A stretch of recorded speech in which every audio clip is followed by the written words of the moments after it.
मुखे कसम आहे खुदा जो आया सचो मां आशिक तुझो। मुखे कसम आहे खुदा जो आया सचो मां आशिक तुझो। पर मानो न मान तू जानी, पर मानो न मान तू जानी, पर मानो न मान तू जानी, पर मानो न मान तू जानी। नाहे कतुर तो वट मोजो। मुखे कसम आहे खुदा जो आया सचो मां आशिक तुझो। पर मानो न मान तू जानी, पर मानो न मान तू जानी, पर मानो न मान तू जानी, पर मानो न मान तू जानी। नाहे कतुर तो वट मोजो। मुखे कसम आहे खुदा जो आया सचो मां आशिक तुझो।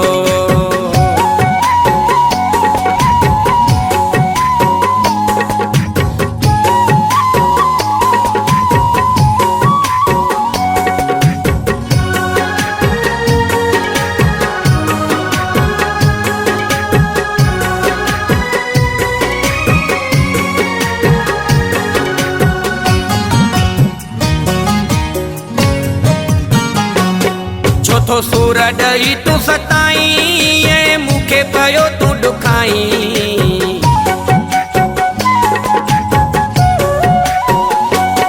चौथो सूर डई तू सताई, ये मुखे पियो तू दुखाई, ऐ मुखे पियो तू दुखाई।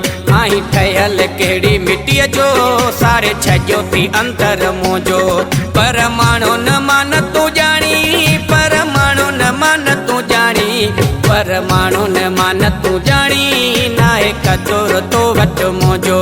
मुखे कसम आहे खुदा जो आया सचो मां आशिक तुझो।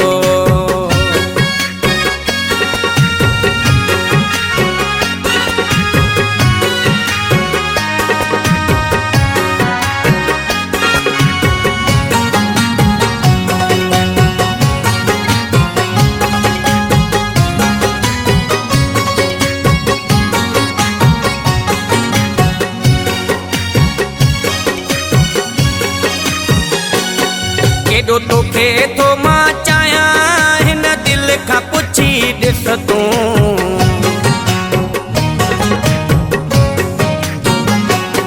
केडो तोखे थो मां चाहियां, हिन दिल खां पुछी ॾिस तूं, हिन दिल खां पुछी ॾिस तूं। आहीं पत्थर दिल जो प्यारा, नाहे प्यार सुञातो तो मोजो।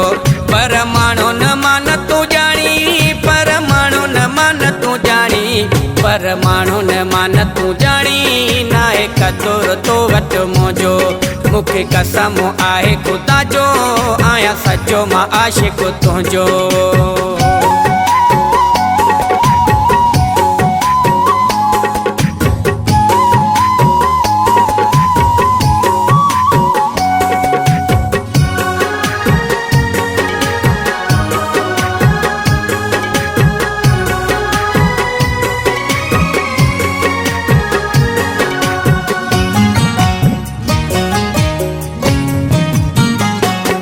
केड़े किस्म जो आही मानू चवे जान मोहम्मद शोरो।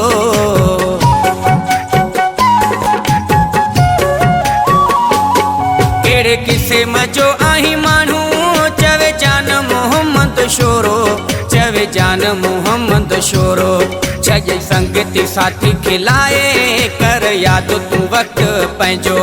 पर मानो न मान तू जानी, पर मानो न मान तू जानी, पर मानो न मान तू जानी, पर मानो न मान तू जानी। नाहे कतुर तो वट मोजो। मुखे कसम आहे खुदा जो आया सचो मां आशिक तुझो। पर मानो न मान तू जानी, पर मानो न मान तू जानी, पर मानो न मान तू जानी, पर मानो न मान तू जानी। नाहे कतुर तो वट मोजो। मुखे कसम आहे खुदा जो आया सचो मां आशिक तुझो।